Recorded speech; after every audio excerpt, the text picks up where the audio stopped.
Good. How's it going?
For 2023, 2024. They finally came out with that business inside of the who wrote about that city? More to the city. You sort of that fantasy? No, it's pretty normal.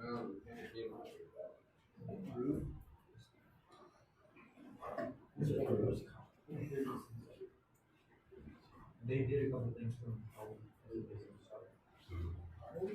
No. You just did the usual. It's like 15 minutes and I'm talking about Mr.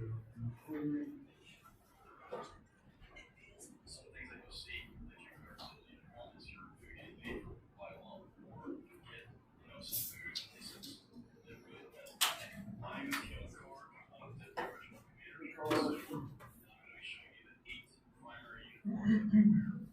So Those like PTs the school is an institution of higher learning. As you see, we get in freshman cadets, they call it nervous, they go down. You see the final result, which is the seniors, as you myself, he's always confident, well organized, very comfortable. we have the PT uniform is composed of 3 different components. So we have number 1 is our belt. This is for safety reasons. So we're running out around the line, usually at 5:20 in the morning, and this will just reflect off of any car lights going on. This helps with. All right, y'all. Well, it is 6:30, so I guess we're a few people short, but that's okay. Why don't we start with prayer? In the Father, Son, and Holy Spirit. Lord Jesus, thank you for another gathering this week for RCIA. Please bless all these candidates. Please bless these cadets here. Let them know that you're walking with them through this process, that you love them, and that you're there to guide them. Amen. Father, Son, and the Holy Spirit. First thing, if you have any updates to your information, brought the forms back if you needed to add anything about sponsor or anything like that. They're up here. What else? Have y'all been seeing my emails come through? Okay, good. Yeah. Still not? Oh, shoot. Okay. If you could write your email on here, I'll add it again or if I messed up. What else? Have y'all found any of the resources? Have y'all explored any of those that I gave you the first week? Any of that helpful? Online, YouTube, podcasts, and things. Well, hopefully you're getting something out of those. This week, the readings turn to creation and human person. So we can take this a bunch of different ways. So I'll kind of leave it up to you guys. If you want to guide me in one direction or another, we could take it to talking about like scientific theories and evolution and faith, or more theological things, or wherever. So just kind of let me know. And we'll go from there.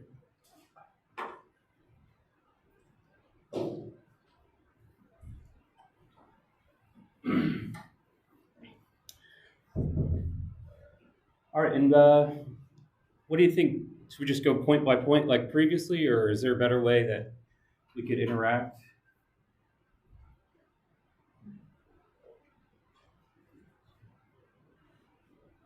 Well, if you think of something, let me know.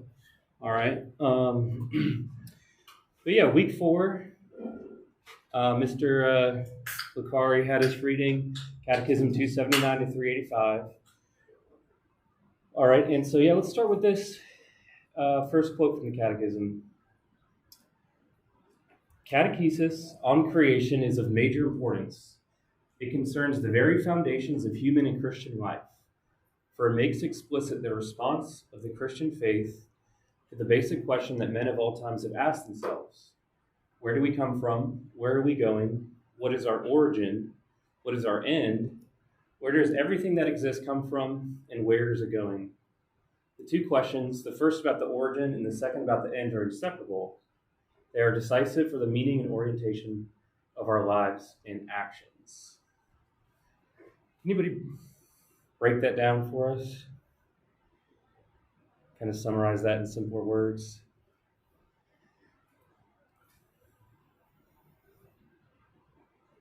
Yeah.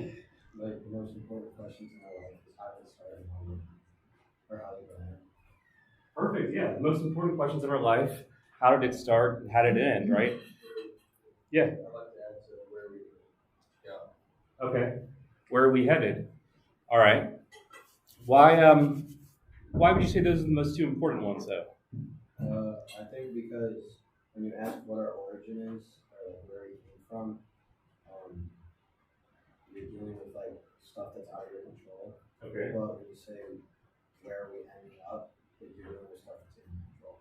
Oh, okay, that's interesting. One preceded us, all right, but then one directly affects where the rest of our life is going to go. All right, and so we have some agency in that. Okay.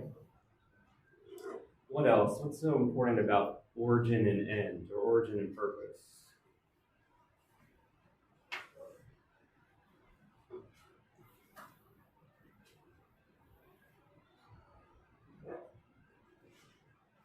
What about this last line? They're decisive for the meaning and orientation of our lives and actions. What is it?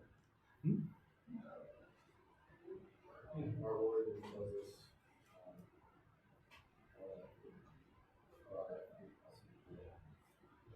Good. Good. Yeah, think about it. The way we answer these questions is going to affect how you live the rest of your life. Everything in between the beginning and the end, right, depends on how you view the answers to these questions. And so I think the Catechism is right, stating that these aren't something we should skip over, but we need to look deeper into it and get some good solid answers. And then that'll give us a framework which we can then view what we're doing in our life through.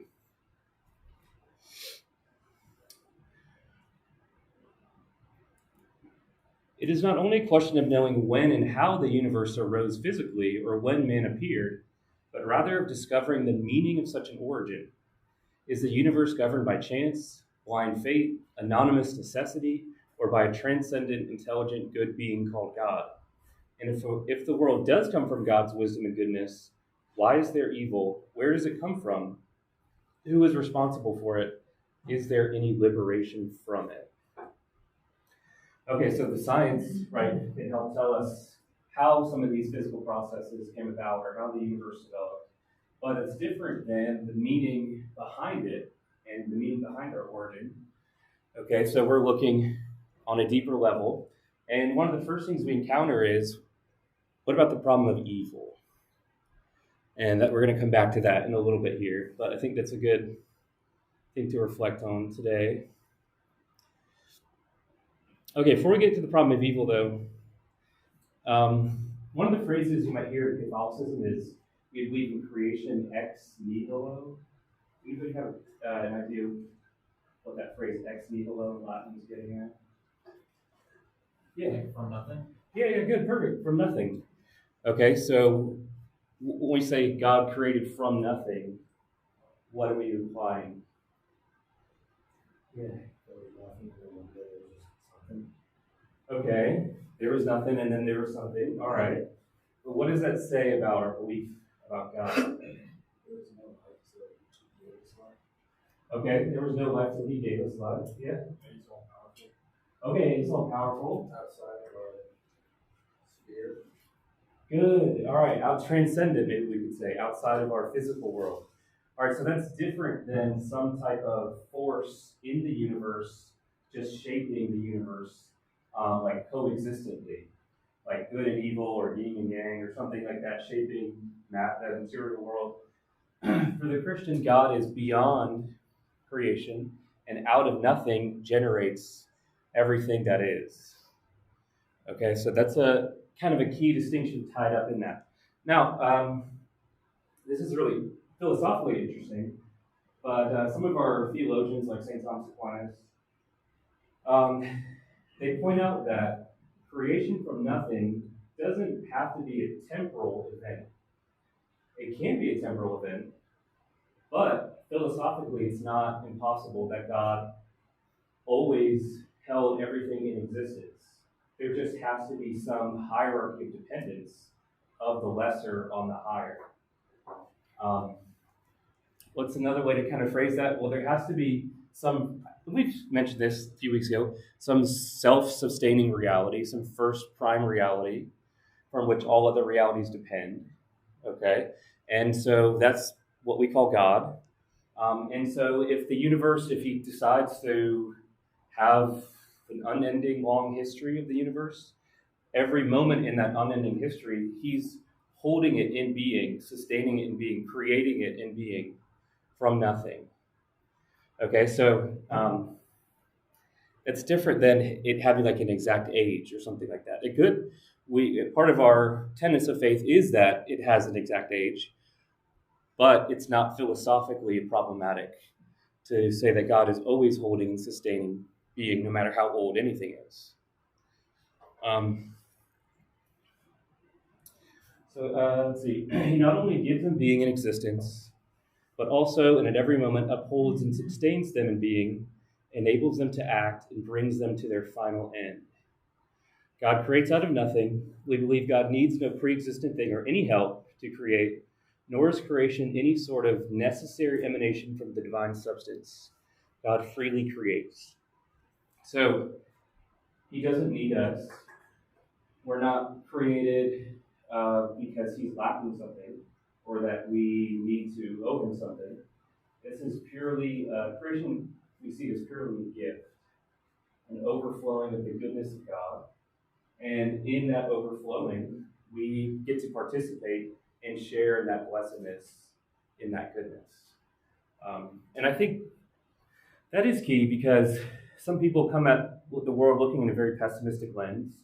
And it's understandable sometimes, right? If bad things have happened in your life, maybe things that weren't your fault or tragedies or whatnot, you can kind of become jaded and begin to look at the universe in that negative perspective.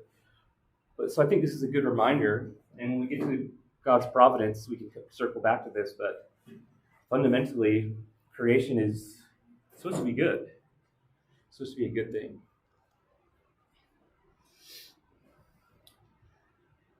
All right. And so that was the next point. On many occasions, the church has had to defend the goodness of creation, including that of the physical world. Now, in your history classes, you probably talked about Gnosticism in the ancient world. Anybody familiar with that term, Gnosticism? Sometimes it's called Manichaeanism in the Middle Ages. A little bit. Sounds like that's like good and evil. Okay. I know that's like a thing. Yeah. Yeah. There is something.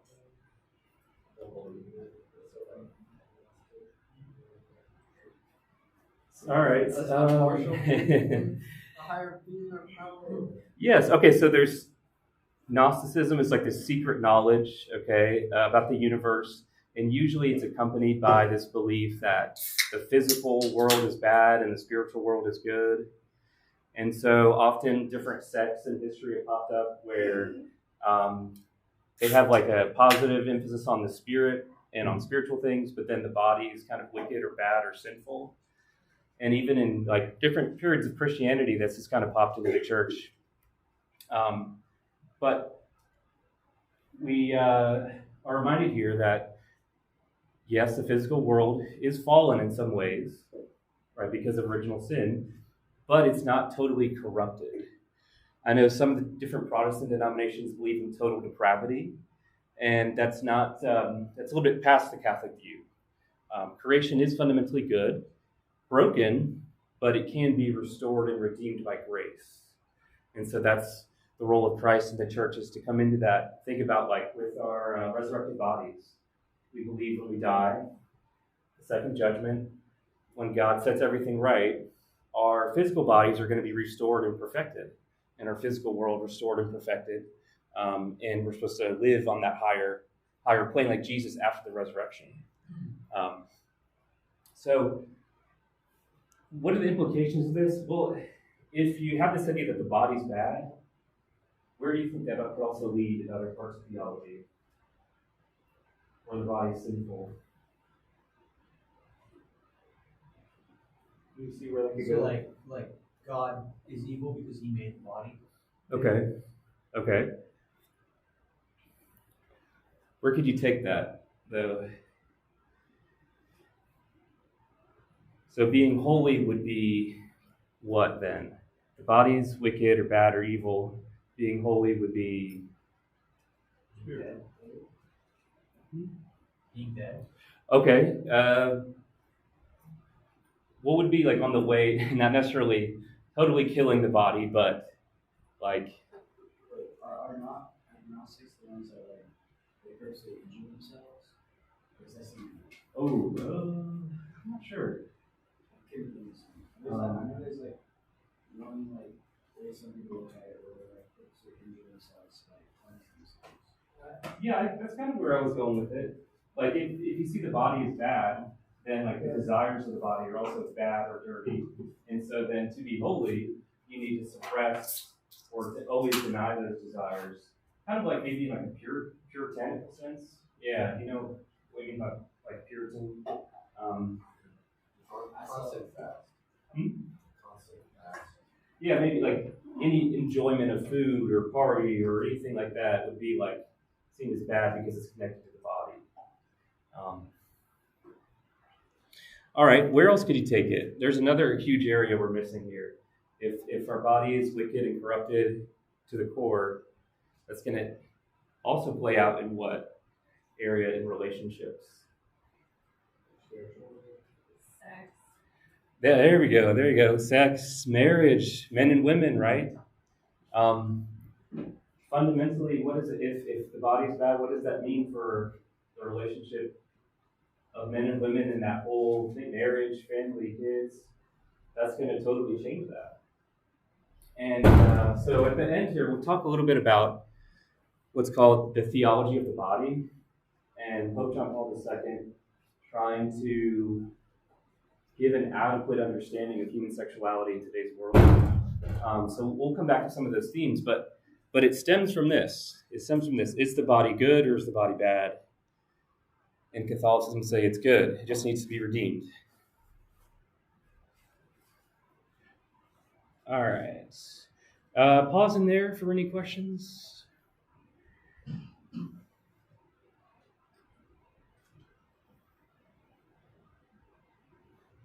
Okay. The next thing the Catechism mentions is, this is a really cool idea also, this idea of being co-workers with God. All right, so the universe is created in a state of journeying toward an ultimate perfection yet to be attained, to which God has destined it. We call divine providence the dispositions of which God guides his creation towards his perfection. So that's kind of interesting, right? God creates, but he doesn't create everything immediately perfect, at least from our perspective. Like we said, from his perspective, everything is done. But from our perspective, we're in this like journeying state of imperfection towards hopefully perfection. Now, what's kind of cool about that as far as us who get to live and participate in that, what does that allow us to do?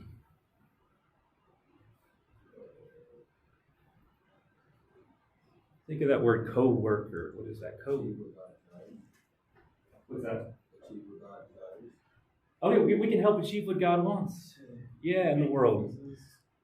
We can be a part of this whole beautiful plan, right? Building the church. Yeah, building the church, bringing the gospel message to the world. It's like a parent, have their little kid help them, I don't know, put the Christmas tree up. The parent could do the whole Christmas tree and everything and set up their living room for Christmas, but he helps them get out the lights, and even though the kid drops it, breaks the lights, it's all part of the process of incorporating the little kid into that process. So kind of like with us, it's amazing that God has some plan for you, some work for you in this whole grand plan of salvation, which is specifically your calling to help other people to bring this about. Cardinal Newman has a beautiful prayer. I can't remember the whole thing off the top of my head, but it's about basically being a link in a chain. And even in this life, we don't understand what our purpose was. Eventually, when we die, we'll see at some part in this beautiful chain of salvation that we were a key link in keeping things together and bringing things about. And so your vocation, in a lot of ways, is about discovering what link you are in the chain. Okay. God is a sovereign master of his plan, but to carry it out, he also makes use of his creatures' cooperation. This is not a sign of weakness, but rather a token of Almighty God's greatness and goodness. For God grants his creatures not only their existence, but also the dignity of acting on their own, of being causes and principles for each other, and thus of cooperating in the accomplishment of his plan. All right, I want you to think about that. What difference could that understanding make in your personal life? Yeah. No matter how many shortcomings you have, you still be for something a lot bigger. And having effect on the future of God's kingdom. Yeah, you're part of the bigger mission, bigger plan. Okay. Good. What else? Gives meaning to life. Okay, which gives a higher meaning, higher purpose as you're part of that bigger plan. Okay. What about suffering? Does this in any way hit on our experience of suffering? Yeah. Like I don't know if kind of going in that direction, but it's like you're responsible for people are responsible for their own actions. Everything is responsible for its own actions in the end. So like the dignity of acting on our own. So things that happen, you can work backwards from that thing happening and try and figure out like who started that chain, I guess. If that's starting to make sense, kind of. Okay. Yeah, like we were mentioning, all of our actions are interconnected. We're not an island. And so for good or for bad, your actions are going to kind of radiate out and affect other people. Okay. What about like when something bad happens to you? So you get in a car wreck, you break your leg, and you miss out on, I don't know, going on deployment or something. I don't know. How could this help you deal with things like that are out of your control?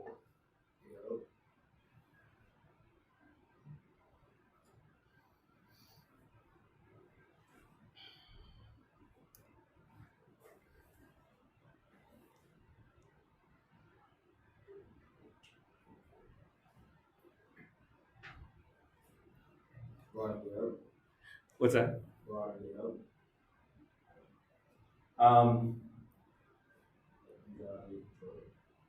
Yeah, I think a realization that it's okay not to be in control, that God is still working this plan out, even when bad things happen, and that there is some purpose for that.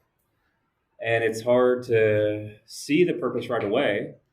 But when you have the eyes of faith, right, you can later on maybe you can see why that happened. I heard this Chinese proverb. How does it go? Let's see here. Oh man, I'm gonna butcher it. How did it go? It was like a horse showed up at this guy's village, and this guy's neighbor said, "Hey, what good luck! This like horse showed up here." Um, and he's like, "Well, maybe, maybe not." And then because his son was trying to break in the horse, his son broke his leg. And then his neighbor said, "Hey, well, that's terrible luck that your son broke his leg." And the dad says, "Well, maybe, maybe not." And then there's a battle going, so they're recruiting, and so the recruiters come to the town, and they can't take his son because his son's injured. And so the neighbor says, "Oh, wow, that's great luck. Your son, can stay with you." And he says, "Well, maybe, maybe not." And it goes on like that. But the point is that immediately we don't always see like the higher purpose of what's happening in that situation. But if you step back, maybe you can see God working in that. So that's what we saw from the faith. Mm-hmm.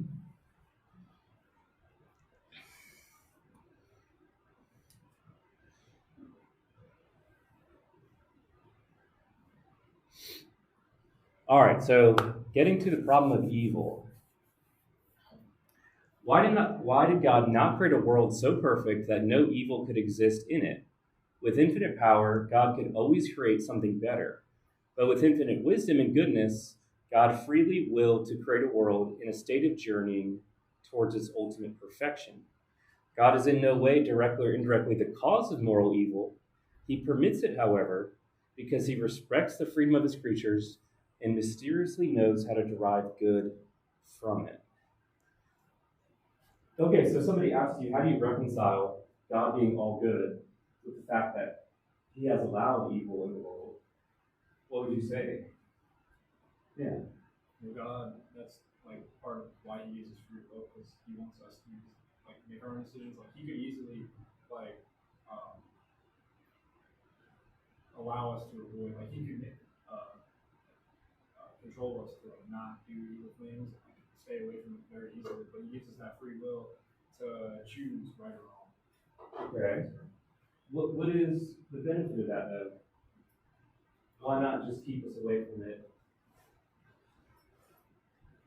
Okay. I feel like going back to the parent analogy you keep using, it's like if you never you can teach your kid not to do something, but that's different than physically preventing them from doing something. I guess those are two different lessons that you can learn from those different ways of doing it. One where they theorize it, and the other one where you're just kind of doing it. Okay. Yeah. Show us what it's like without God. That's also interesting. What world we create without him is pretty bleak. Yeah. I was just gonna kind of add on what he said. It was just on the parent reference that you can tell your kids to do something, but in the end, it's kind of your own choice to resist the temptations and stuff like that. So, Yeah. Teaching them how to critically think rather than teaching them exactly what to do. Okay. I think it's. Oh yeah. Come in here. Yeah. If God's full identity, soul identity is love, then and his desire is that we love him in return. Love must be free and must be freely chosen. Because if it's not free, then it's not love. Ooh. Yeah. Think about that. What we said last week when we were talking about the nature, who God is, right? We said fundamentally God is love. And so if God is love, we also said you have to have a beloved. How do you have a beloved if you only have a robot, let's say, all right, or something that you control, or a puppet, right? That wouldn't be a beloved. What's implicit in the idea of a beloved? Which y'all are already getting on that.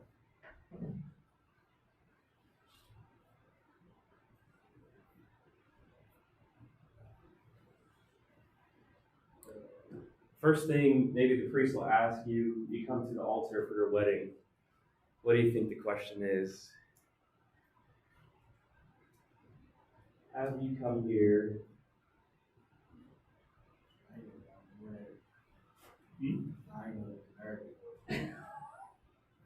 Not to be married. Yeah. Not the state of grace, although that's important. But he's going to ask you, have you come here to love?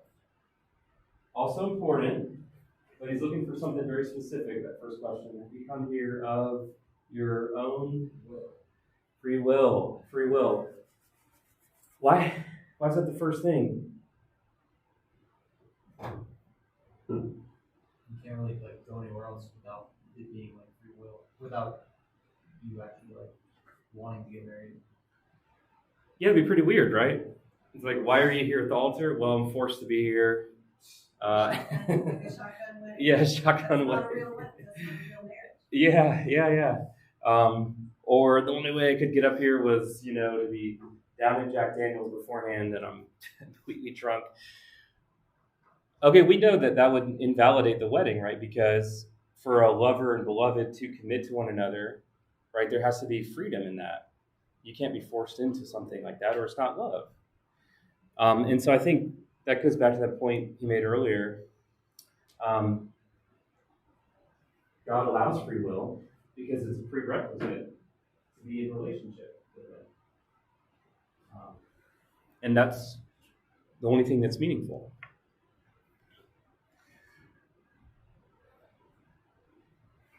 Sorry. Oh, yeah, no. Now, somebody might object and say, okay, that makes sense. We have free will, we do bad things, we bring about evil in the world, we bring about suffering. But what about all the suffering that wasn't anybody's fault? It's a natural disaster, or a virus, or a cancer, or pain, or whatever. How do we reconcile God being good and the fact that just nature itself can be pretty harsh? To be responsible for us to what? Okay.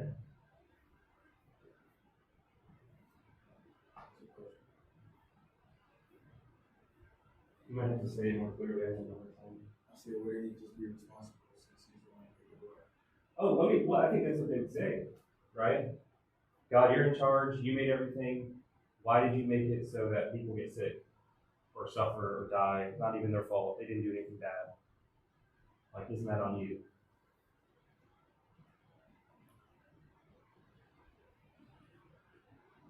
You'll hear this with popular atheist figures online. They'll say, somebody might ask them, like, what would you do if you died and you did meet God and you realize you were wrong? And some of them will say, like, well, I basically would be indignant in front of him, like, how could you create this world in which children suffer? Like, how could I have believed in you because of that? Okay, so what do we do with that? It's a pretty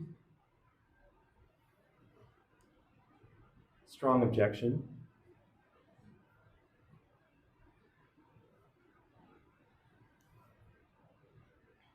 Yeah. There be suffering for there to also be love. Okay, let's explore that a little bit. Repeat it one more time. Do you need there to be suffering for there to be love? Do we need there to be suffering for there to be love? What do y'all think about that? Are somehow love and suffering necessary for one another? That's interesting. You could imagine, well, we all sort of get a sense of this, like kids maybe that are spoiled, where let's say their parents have given them everything growing up, and so they've never known what it's like to not have something. And then we see that they begin to not even appreciate what they've been given because they don't know the difference. Is that kind of what you're... Yeah, like you need to know one emotion to know the other. Yeah, what do y'all think about that? We need to know one emotion to know the other.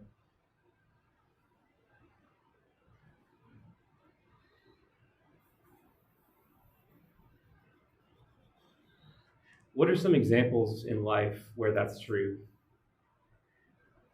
Like if you're separated from your family for like a long time, you finally see them. Yeah, that's a great one. You're separated from your family. You finally get back to see them. It feels amazing to be back there. Yeah. You get into an argument with them and make peace afterwards. Yeah. Okay. Making peace with a friend or spouse or whoever after an argument. Okay. What about your experience here? I know people have to put you through some uncomfortable things. Just throwing that out there. Yeah. Why would you subject yourself to that? I think it's like, I do think, like, kind of like, again, going back to your thing about, like, being spoiled, like, you don't really learn to appreciate what you have until you don't have it. That's, like, super common saying and stuff like that. But, like, I don't know, it's like you become more aware of how things work and, like, I don't know. I don't know. But I do think that has a lot of relevancy to, like, here. So the things you do here kind of give you a better frame of reference, I guess, for, like, everything else. Okay, I like that. Yeah. Not all suffering is bad. Being at a place like here kind of allows you to grow through the hardships. Okay. Become a better, more structured person. And maybe that's the key word, growth, right? Can you have growth without suffering? I was gonna say, like, there's also something I thought of, like, there is such thing as, like, too much of a good thing. Like, if you eat too much food, like, you get fat. You drink too much, like, you're super drunk out now. Like, there's a lack of something, and that's suffering. There's also too much of something, and that's suffering too, I feel like. Ooh, yeah. That's a really deep point right there. Yeah, what's another again? What about does anybody listen to the Jocko podcast? You know who Jocko is? What's this whole thing about his motto, good? You know that video? It's like the one where like, does everything's not right now, good, keep going. Yeah. He takes all those examples. You got tapped out, good. You're gonna get better next time. You failed, good. You have more time to improve. You didn't get the job you wanted, good. You'll work harder for the next one. It's like a whole mindset of how suffering leads to growth instead of victimization, essentially. And so I think if you bring that into this, that can also be very helpful, especially when at the end of the day, it's a loving Father, right, who is guiding all these things. And so if he puts a stumbling block in your way and you suffer, there's going to be a purpose for that growth that he wants you to get out of it. And maybe when you go through that, you become stronger, and then you're able to pick up the next person behind you and help them over that, right? And then we begin to build this chain we were talking about of love and salvation, co-workers with God, pulling one another forward in growth. Okay, now, but somebody will still say, all right, well, that sounds nice. Okay, with some of these examples, you can grow, you can get better. But sometimes people just die, right? You get sick and you die, and then what do you do with that?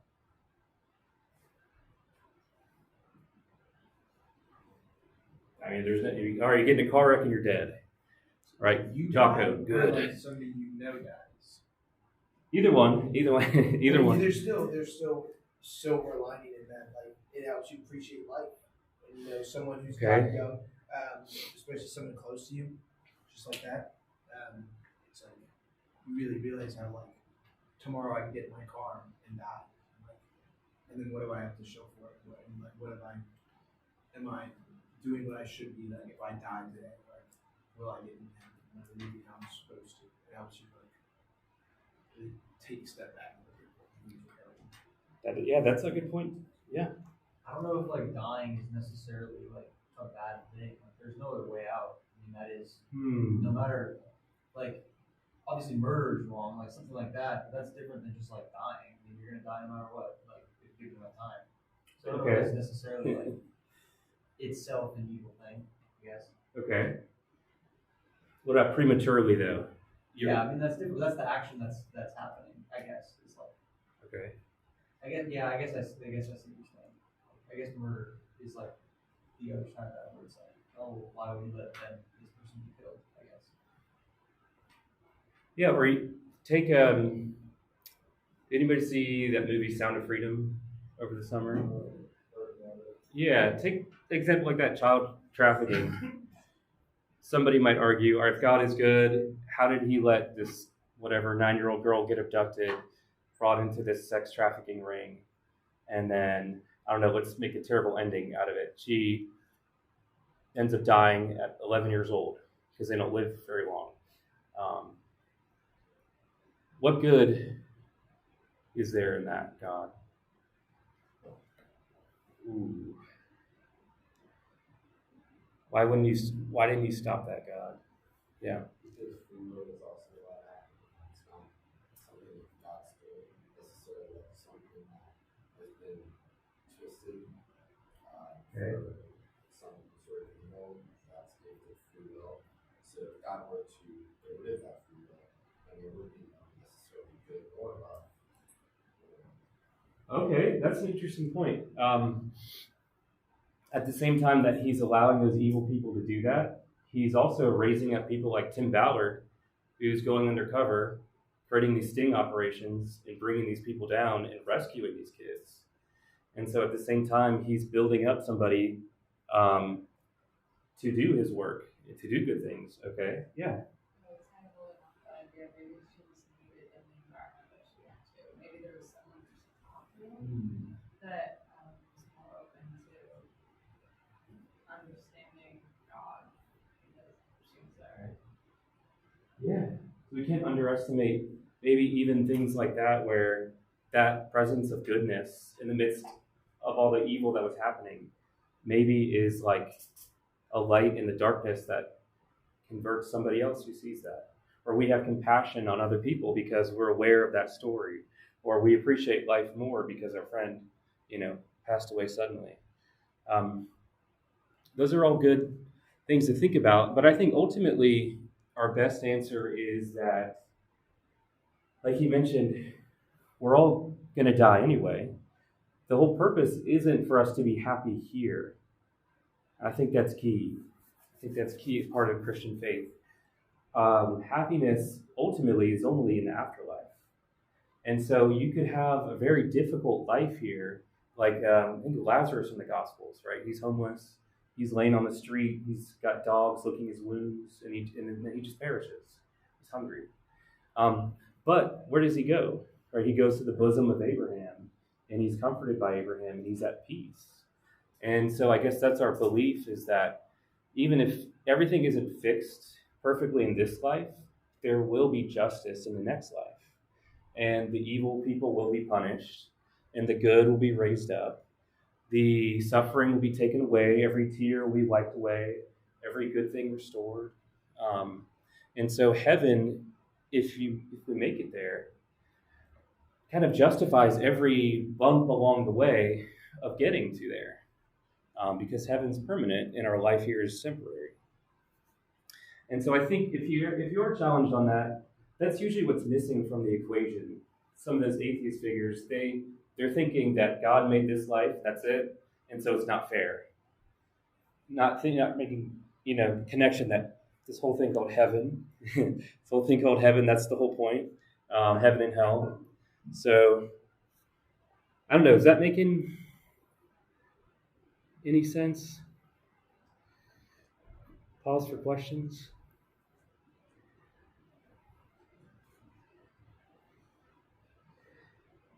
I love this quote from Joseph in the Old Testament. In time, we can discover that God, in his almighty providence, can bring a good from the consequences of an evil, even a moral evil caused by his creatures. It was not you, said Joseph to his brothers, who sent me here, but God. You meant evil against me, but God meant it for good, to bring it about that many people should be kept alive. From the greatest moral evil ever committed, the rejection and murder of God's only Son, caused by the sins of all men, God, by his grace that abounded all the more, brought the greatest goods, the glorification of Christ and our redemption. But for all that, evil never becomes good. So remember, Joseph is betrayed by his brothers in the Old Testament. He's sold into slavery in Egypt. But, at that part of the story, you might think, okay, he's got to be depressed. His whole life is turned upside down. He's betrayed by the people who love him. But he keeps that perspective that God has me here for a purpose. And then God eventually raises him up in Egypt. He becomes powerful, and he saves his whole family from a famine. And so he says that line, like, what you meant for my ill, God meant for my good. And so God is doing something in your life. If you take that step back, you can see that. And St. Paul expresses this: we know that in everything God works for good for those who love him. And so I've always tried to kind of keep that with me. As long as my intentions are pure, I'm trying to do the right thing at least. If I fail, then I know that God is doing something behind the scenes here. He's closing one door, but he's going to open another. And so I think that's a good thing you can be confident in. You're trying your best. You have good intentions. Let the success of this world kind of go, and just let God guide you.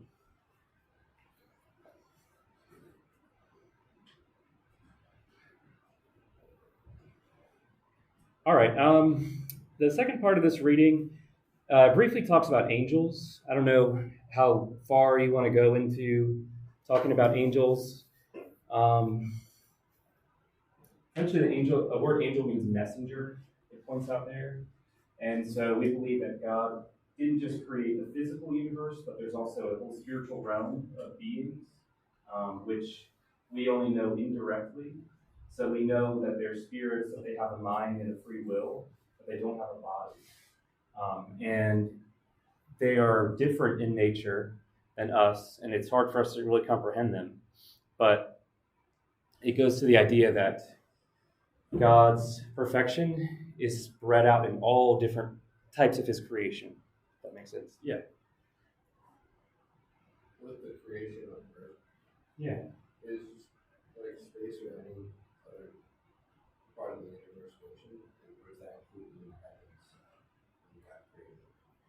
Yeah, the Catechism mentions the way they use that phrase heavens and earth to kind of be like all-encompassing of both the angels and us in the physical world. So, now, it brings up the question of, like, is there other life out there in our universe? And I don't think that's necessarily a problem for our faith, because the angels are other life forms, right, and kind of mysterious. So if God is working in some other part of our physical universe with creating some other life, it would still be part of this grand plan of salvation and somehow fit into this picture. We're like one small part of this picture. There could be other parts of it. Now, I don't know what to think about aliens, so I'm not saying either way. I'm just saying it's not incompatible with our beliefs here. And just another basic tenet here, the church has made it very clear that God assigns an angel to every person at their birth. So you have a guardian angel or a protector who's specifically meant to look out for you and to help you get to heaven, basically. And you can, as Catholics, we believe you can cultivate a relationship with your angel. You can talk to them, you can pray to them, ask them for guidance. In certain situations, counsel. So that's maybe something to think about, incorporating maybe a guardian angel prayer, especially as y'all do dangerous stuff. Maybe make that a part of your routine, guardian angel prayer, the St. Michael prayer, and ask those angels to watch over you. Questions on angels?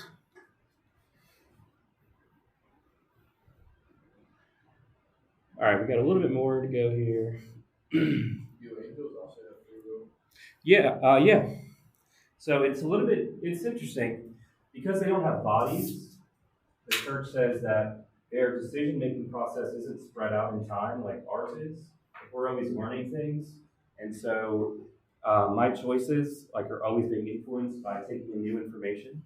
But with angels, we believe that they have infused information, meaning that God, everything that they're ever going to know, God just directly infuses them when they're created. And so they make only one decision in their existence because nothing's ever added to that. And so some accept God, some reject God. Jesus mentions a third of the angels rejecting God in the Gospels. So that's kind of where we get this idea of there's a spiritual battle going on behind the scenes. Those who have accepted God want to uphold his plan for us. Those who have rejected God want to basically destroy us. And we're kind of caught in the middle, right? Making this decision for heaven or hell.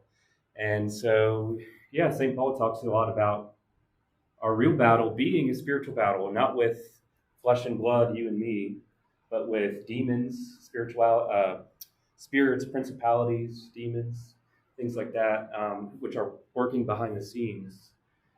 And so he talks about putting on the armor of God, which is things like the Word of God, sacraments, things like that, like suiting up for battle in this kind of spiritual warfare that's going on.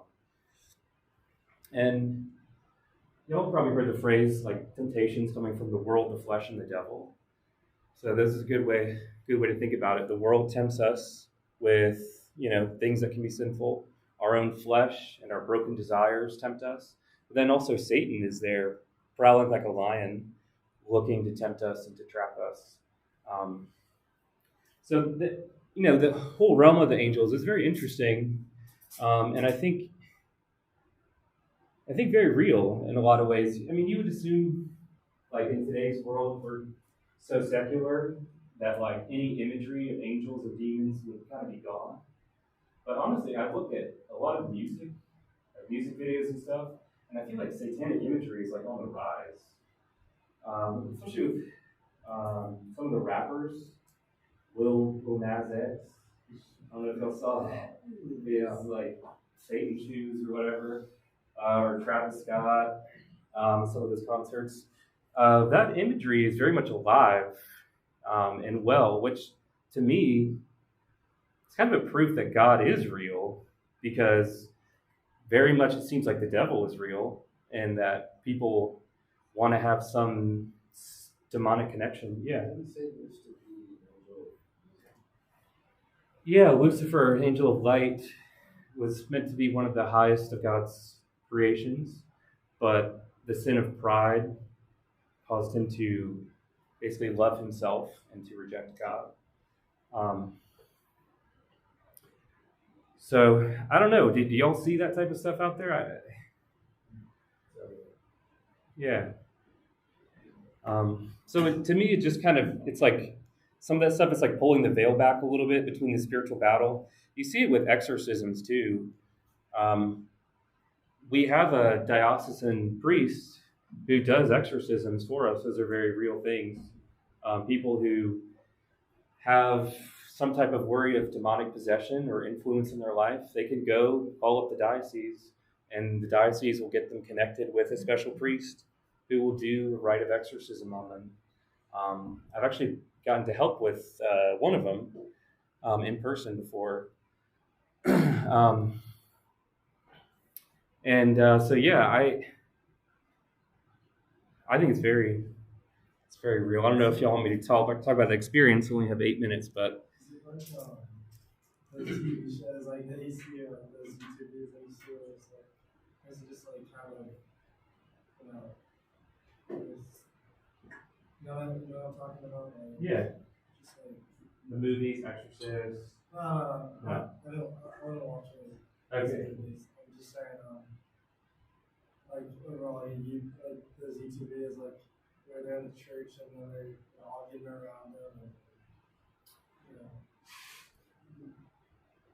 Well, okay, I will say people do weird stuff online, but the Catholic version is an actual rite, R-I-T-E, meaning there's like mass, right? There's a book and there's a set formula that's used.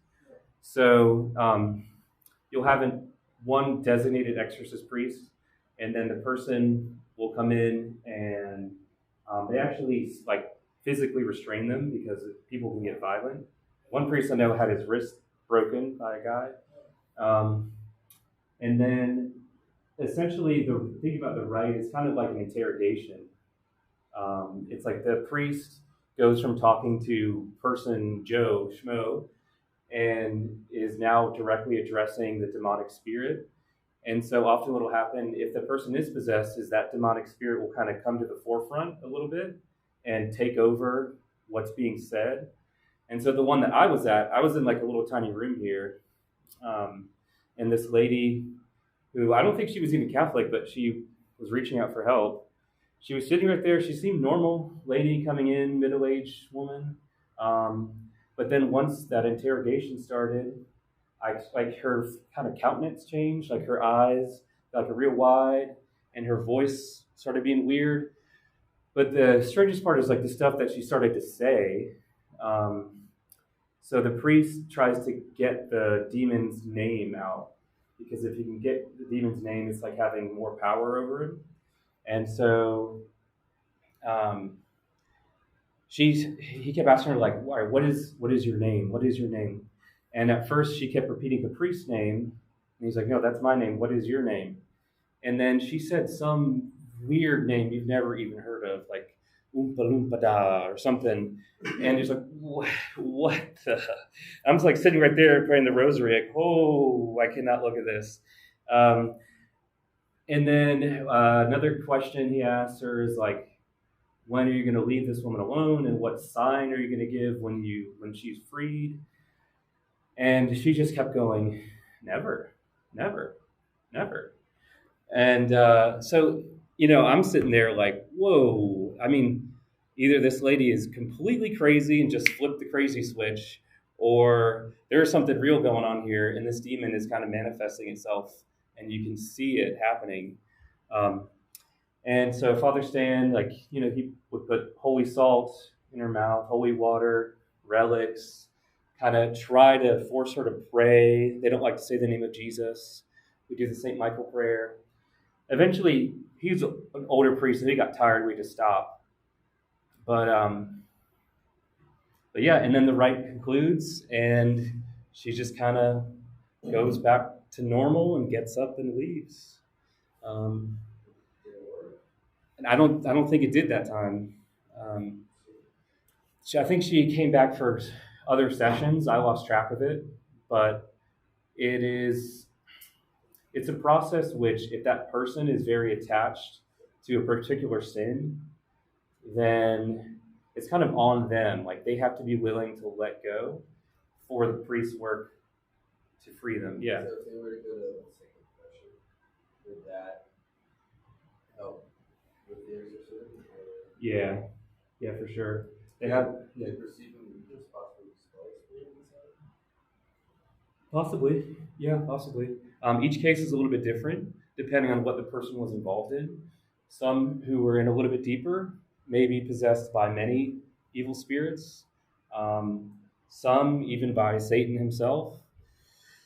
And so each case is it's like a doctor, right? The priest has to diagnose what's going on here, what the person was involved in, what are they attached to, how can you get them freed, and then go through that process of prayer and fasting and all that. So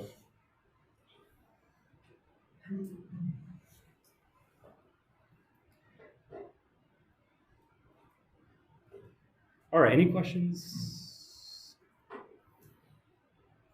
Got like 2 minutes here. Just mention one more thing and then we'll call it a day. This reading finishes with talking about man as made in the image of God, and then man and woman. And we'll get more into this idea of John Paul's theology of the body, but I think it's important to point out here that even though the idea of man and woman are being attacked and basically trying to be destroyed in our current society, that idea of sexual complementarity is deeply rooted in our faith.